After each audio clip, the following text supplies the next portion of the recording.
देखिए, माननीय मुख्यमंत्री जी ने पूरी तौर पे जो चेकिंग है, जो टेस्टिंग है, उसको बृहद पैमाने पर कराने का निश्चय किया है। सारे हॉस्पिटल्स में हम लोगों ने जो बेड हैं वो आरक्षित कर दिए हैं। जो दवाएं हैं वो पूरी तरीके से उपलब्ध हैं। साथ साथ जो वैक्सीनेशन का काम है वो युद्ध स्तर पर चल रहा है। कई जगह सरकारी और निजी दोनों स्थानों पर वैक्सीनेशन का काम चलाया जा रहा है। पर्याप्त रूप में वैक्सीन उपलब्ध है। जो विडंबना है कि कई जगहों पर इस प्रकार के समाचार आए, जैसे विश्वविद्यालय, लखनऊ विश्वविद्यालय में तमाम लोग कोरोना संक्रमित हो गए एक साथ, और 2 हमारे अध्यापकों का और एक कर्मचारी का मृत्यु भी हो गई, दुखद मृत्यु हुई। और माध्यमिक शिक्षा विभाग का तो जिसको परीक्षा का जो सेक्शन है उसकी बैठक चल रही थी, और वहाँ पर भारी संख्या में जो हमारे लोग थे उसमें संक्रमित हुए, और जो लगभग 19 के आसपास डायरेक्टर, डिप्टी डायरेक्टर, जो असिस्टेंट डायरेक्टर, अपर मुख्य सचिव, किसके नीचे विशेष सचिव, जो हमारे 3 विशेष सचिव हैं, वो भी पूरा नीचे का भी स्टाफ मिला के 19 लोग जो उसमें काम कर रहे थे वो संक्रमित हुए हैं। उनकी पूरी चिंता की जा रही है, और उम्मीद यही है कि जल्दी स्वस्थ हों, इसकी पूरी कोशिश है। संक्रमण का बचाव सबसे बड़ा उपाय है, और मास्क, 2 गज की दूरी जो प्रधानमंत्री कहते हैं वो आज इससे एक उपाय के रूप में आ रहा है, और पर्याप्त मात्रा में हमारे जो प्राइवेट भी और सरकारी हॉस्पिटल और उनके डॉक्टर्स काम कर रहे हैं। पूरी उम्मीद है कि जल्दी हम इस महामारी पर नियंत्रण पाएंगे, और इससे हमारे लोगों को छुट्टी मिलेगी। सर, अगले महीने से बोर्ड एग्ज़ाम है, मई से उत्तर प्रदेश का बोर्ड एग्ज़ाम जो हाई स्कूल इंटर कराना है। अधिकारी इसी को लेके काफ़ी व्यस्त हैं, काफ़ी मेहनत कर रहे हैं, जान जोखिम में डाल के बैठ के ले रहे हैं, पूरी तैयारी में लगे हैं। ऐसे में सर वो संक्रमित हो रहे हैं। कैसे सर ये हो पाएगा अगर ये संख्या ऐसे ही जारी रही? एक चुनौती तो है ये, क्योंकि जितने भी जो लखनऊ से लोग उस व्यवस्था में लगे थे उनमें अधिसंख्यक कोरोना पॉजिटिव हुए हैं। उम्मीद यही है कि जल्दी से जल्दी स्वस्थ हो जाएं। अपर मुख्य सचिव जी की जगह पर दूसरे अपर मुख्य सचिव को भी एडहॉक चार्ज दिया गया है। डायरेक्टर की जगह पे भी एडहॉक चार्ज दूसरे को देने की कोशिश की जा रही, क्योंकि वहाँ ऊपर से नीचे तक पूरे के पूरे हो गए हैं।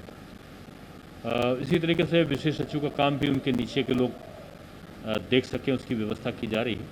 कुल मिला के परीक्षाएँ हमारी समय से और 8 मई से हैं, और उम्मीद यही है कि 8 मई तक हम कोरोना के संक्रमण पे पूर्णतः नहीं तो अधिकांशता हमारा अधिकतम जो नियंत्रण है अपनी सुरक्षा उपायों से, जो कोविड-19 के उपाय हैं, नियम है, उनका पालन करते हुए हम एक सुचारू रूप से परीक्षा को संपादित कर सकें, इसकी पूरी तैयारी है।